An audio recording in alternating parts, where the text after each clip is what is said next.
বন্ধুরা কেমন আছো তোমরা সবাই? আশা করি প্রতিদিনের মতন তোমরা খুব ভালো আছো। আজকে আবার আমি একটা নতুন আইডিয়া ভিডিও নিয়ে চলে এসেছি। আশা করব আজকের ভিডিওটা তোমাদের খুব ভালো লাগবে। তো তোমরা দেখতেই পাচ্ছ এখানে আমি একটা পুরনো শার্ট নিয়ে নিয়েছি। এটা দিয়ে আমি একটা ক্লথ অর্গানাইজার ব্যাগ বানাবো। তো কিভাবে বানাবো? খুব সহজভাবে। তো না জিপ লাগবে, না ফোম লাগবে, না কোনো আটা ব্যাগ, শুধুমাত্র পুরনো জিনিস দিয়ে তোমরা বানিয়ে নিতে পারবে। এতে বোতাম পট্টিও আছে আর এটা করা খুবই সহজ। আর দেখো আমাদের বাড়িতে অনেক কাপড় চোপড় থাকে, সেইগুলোকে অ্যারেঞ্জ করে তোমরা এগুলোকে ডিভান বেডেও রাখতে পারো বা আলমারিতেও রাখতে পারো। তো খুব সহজেই তোমাদের সাথে শেয়ার করব। তো প্রথমে দেখো আমি একটা শার্ট নিয়ে নিয়েছি। এটা একটা রেডিমেড শার্ট। তোমরা চাইলে যে বানানো শার্ট আছে সেটা নিতে পারো, সেটা দিয়ে কিন্তু এই অর্গানাইজারটা আরও পারফেক্ট হবে। তো আমার কাছে রেডিমেড শার্ট ছিল, তাই জন্য আমি রেডিমেডই নিয়েছি। তো দেখো এইভাবে আমি কেটে নিচ্ছি। হাতের এই অংশটা কেটে নিলাম, দু হাতই এইভাবে কাট করে দেবো। এই দুটো হাত কেটে নেওয়ার পরে আমি এই দুটো হাতের পার্টটাকে আলাদা করে রেখে দেবো। এটা আমার পরে কাজে আসবে। এরপরে এই যে সাইডের পার্টগুলো দেখছো, এখানটাতে আমি ভালো করে সোজা করে নেব, দিয়ে এটাকেও আলাদা করে দেবো। দুটো পার্টই এইভাবে আলাদা করে দেবো। এরপরে দেখো অপর পাশটাও এইভাবেই আলাদা করে দিচ্ছি। আর এরপরে কি করব, এই যে উপরের যতটা অংশ হাতের পার্ট থেকে আছে সেখান থেকে লম্বা করে দাগ দিয়ে দেবো, দিয়ে এখানটাতেও এটাকে সোজা করে নেব।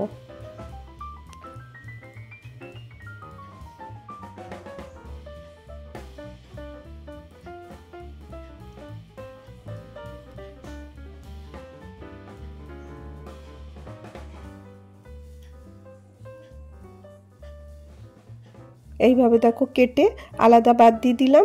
এরপরে নিচে দেখো রেডিমেড শার্ট বলে এটা দেখো কার্ভ শেপটা থাকে, আর এটাকেও আমি কেটে বাদ দিলাম। আর এই দুটো দিক আমি জয়েন্ট করে নিয়েছি। নেওয়ার পরে এবার তোমাদেরকে দেখাই, সোজা করে দিই। এরপরে আমি এর বোতামগুলো খুলে দেব।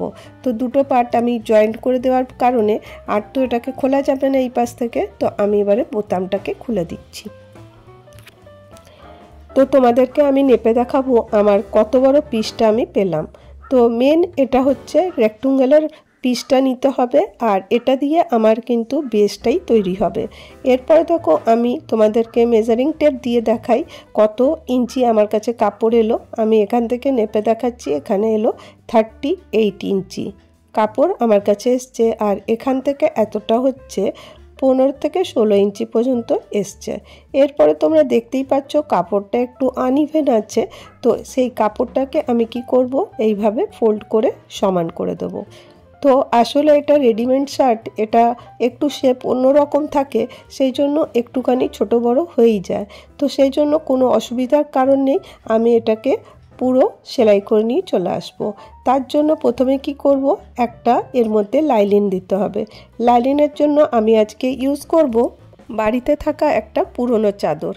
এই রকমের কটনের চাদর কিন্তু আমাদের খুব ভালো লাইলিনের কাজ করে।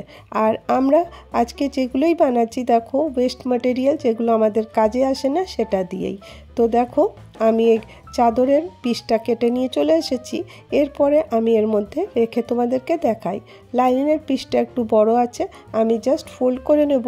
আর কিভাবে ফোল্ড করব তোমরা দেখে নাও। এই যে তোমরা দেখছো বোতাম পট্টিটা, তার থেকে কিন্তু নিচে আমাকে রাখতে হবে যাতে বোতাম পট্টিটা ঢাকা না পড়ে যায়। আর এইভাবেই আমাকে চারদিকটা যেখানে বোতাম আছে সেটা ছেড়ে দিয়ে চারদিকটা সুন্দর করে আমাকে সেলাই করে নিতে হবে। তো দেখো আমি সেলাই করে নিয়ে চলে এলাম। তোমাদেরকে দেখিয়ে দিই আমি এত বড় একটা পিস পেয়ে গেছি। আশা করি তোমরা বুঝতে পেরেছো কি করলাম। এই দেখো এখানটাতে কাপড়টা আমি ছেড়ে দিলাম বোতাম পট্টির জায়গায়, এই পাশেও ছেড়ে দিয়েছি, এই পাশেও ছেড়ে দিয়েছি। এরপরে দেখো খালি রেক্ট্যাঙ্গুলার পিস, আর মাঝে মাঝে আমি একটা করে সেলাই দিয়ে দিয়েছি। এতে কি হবে, কাপড়টা সুন্দর করে বসে যাবে। বাস এটা তো আমার রেডি হয়ে গেল। এরপরে আমাকে কি করতে হবে, দেখো এই কাপড়টা যতটা আছে আমাকে এর মেজারমেন্টই আমাকে দুটো পিস কেটে নিতে হবে। কোত্থেকে কাটবো, তো দেখো এখানে আমি প্রথমে মেজারমেন্ট করে নিই। এটার মেন মেজারমেন্ট হচ্ছে কত হচ্ছে, এখান থেকে এখানে হচ্ছে, আমি নেপে তোমাদেরকে দেখিয়ে দিচ্ছি কত ইঞ্চি হচ্ছে। এখান থেকে এখানে হচ্ছে 15 ইঞ্চি 16 ইঞ্চি মতন হচ্ছে। তো তার আধা আমাকে করতে হবে, 7 সাড়ে 7 পর্যন্ত নিতে হবে। আর দুটো পিস আমাকে করতে হবে। তো এই দুটো পিসকে আমি কেটে নিয়ে চলে আসবো। এর জন্য আমি কি করব, যে হাতের পাটটা রেখেছিলাম সেই হাতের পাট থেকে আমাকে কাপড় বার করে নিতে হবে। তো দেখো হাতের পাটটাকে আমাকে সুন্দর করে সোজা করে, এর থেকে আমি দুটো পিস বার করব। তো প্রথমে এটাকে সোজা করে নেব।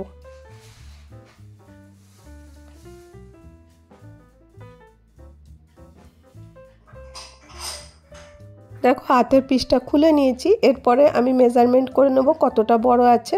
এইভাবে আমি কেটে কুটে রেডি করে নিয়ে চলে এলাম। তার মধ্যে লাইলিনও দিয়ে দিয়েছি। আর জাস্ট খালি তোমরা দেখতেই বুঝতে পারবে কতটা করতে হবে। যতটা বড় ছিল আমি 16 মতন নিয়েছিলাম, তো 8 ইঞ্চি মতন নিয়েছি এই দিক থেকে, আর এই দিক থেকে 10 ইঞ্চি পর্যন্ত উঁচু নিয়েছি। কারণ শার্টের হাতটা অনেক বেশি বড় ছিল না, উপর থেকে আর করা যেত না। যতটা পারলাম আমি অতটা এই শার্টের যে হাতটা ছিল ওর থেকে আমি নিয়ে নিলাম। এরপরে দেখো কিভাবে এখানে শুধুমাত্র জয়েন্ট করব আর আমার ব্যাগ রেডি হয়ে যাবে। যেখানে আমি আঙুল দিয়ে দেখাচ্ছি সেই জায়গায় কিন্তু আমাকে সেলাই করতে হবে। আমি আঙুল দিয়ে যেখানে দেখালাম ওখানটাতে আমি সেলাই করে নিয়ে চলে আসছি। তো দেখো আশা করি তোমরা বুঝতে পারছো আমি কোথায় সেলাই করলাম। তো এই দুটোকে জয়েন্ট করে দিলাম এইভাবে সেলাই করে। আর এরপরে আমি কি করছি তোমরা এটা মন দিয়ে দেখো, খুব সহজ, ইজিলি বুঝে যাবে, কিন্তু একটু ভালো করে দেখে নাও। এরপরে এইভাবে আমি এটাকে মুড়ে দিচ্ছি। একবার ওইভাবে লাগিয়ে দিলাম, এরপরে আমি এইভাবে এখানটা মুড়ে দিচ্ছি। এইভাবে এখানটা যেরকম মুড়লাম সেই অপর পাশটাও কিন্তু ওইভাবেই মুড়ে সেলাই করে নিতে হবে। তো আমি আঙুল দিয়ে যেখানে দেখালাম ওখানটাতে আমি সেলাই করে নেব। এই পাশটা যেভাবে করলাম আরেকবার দেখিয়ে দিই। হ্যাঁ, জাস্ট এইভাবে করে নিতে হবে। এখানে এইভাবে দেখো আঙুল দিয়ে দেখিয়ে দিলাম যে কিভাবে সেলাই করব। এখানটা তো আমাকে এইভাবে সেলাই করে নিতে হবে। দুটো দিক আমাকে এটাকে বক্সের মতন করতে হবে। তো চলো এখানটাতে আমি সেলাই করে নিয়ে আসি। প্রথমে দেখো সেলাই হয়ে গেছে। এবারে কি করব, এবারে আরেকটা ফোল্ডে আমাকে সেলাই করতে হবে। তো দেখিয়ে দিলাম দুবার কি করে করলাম। এরপরে দেখো এইভাবে আরেকটা সেলাই এখানে দিতে হবে। তো কটা সেলাই দিলাম, 3টে। তো এইভাবে দুপাশেই কিন্তু সেমভাবেই সেলাইটা দিতে হবে। যখন তোমরা করবে তখন তোমরা ইজিলি বুঝে যাবে যে কোথা থেকে আমরা সেলাইটা নিয়ে নেব। তো দেখো এইভাবেই আমি আরেকটা সেলাই নিয়ে চলে আসব। আর এতেই আমার অর্গানাইজার মোটামুটি রেডি হয়ে গেল। তো দেখো আশা করি তোমরা বুঝতে পারলে। এই দেখো বক্স রেডি, বোতাম পট্টি রেডি। এরপরে কি করতে হবে, এই দুটো হ্যান্ডেল, এটা তোমরা চাইলে দিতে পারো, চাইলে নাও দিতে পারো। তো দেখো আমি হ্যান্ডেল দুটো করবার জন্য শার্টের যে হাতের কলারের মতন থাকে সেইটা নিয়ে নিয়েছি। আর এবারে এটাকে ফোল্ড করে আমি এর মধ্যে লাগিয়ে দেবো। কীভাবে লাগাবো দেখো, এইভাবে জাস্ট ফোল্ড করব আর এখানে অ্যাটাচ করে দেবো। তো দুপাশেই সব করা রয়েছে, জাস্ট খালি অ্যাটাচ করে দিতে হবে। আর আজকেও আমি তোমাদের সাথে সরি বলবো, কারণ আজকেও আমার গলার অবস্থা ভালো না, শরীরও ভালো নেই। তোমাদের সাথে থাকতে হবে আমাকে, আমি তাই প্রেজেন্ট থাকার চেষ্টা করি। আর যদি কিছু আওয়াজে ভুল হয় তো তোমরা আমাকে একটু ক্ষমা দৃষ্টিতে দেখো। আর দেখো আমি এবারে সেলাই করে নিয়ে চলে এসেছি। আর মোটামুটি আমার পুরোই ব্যাগ রেডি হয়ে গেছে। তো দেখো তোমরা বুঝতে পারছো আশা করি যে কীরকম ব্যাগটা তৈরি হলো। আর এখানে আমি কাপড় চোপড় রেখেও তোমাদেরকে দেখিয়ে দিই। তো দেখো এইভাবে আমি কাপড়গুলোকে এর মধ্যে অ্যারেঞ্জ করে রাখবো। অনেকটা বড় ব্যাগ হয়েছে। আর আমি তোমাদেরকে আগেই বললাম যত বড় শার্ট হবে ব্যাগটা কিন্তু অত বড়ই হবে।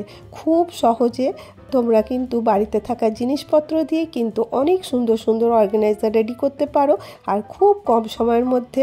তো আশা করব তোমাদেরকে আজকের ভিডিওটা ভালো লেগে থাকবে। যদি তোমাদেরকে আমার ভিডিওটা ভালো লাগে তাহলে একটা করে লাইক করে দিও, আর যদি অনেক ভালো লাগে তাহলে চ্যানেলটাকে সাবস্ক্রাইব করে নিও। আমি চেষ্টা করব তোমাদের সামনে নতুন কিছু তুলে ধরার। আবার দেখা হবে নেক্সট ভিডিওতে। ভালো থেকো, সুস্থ থেকো।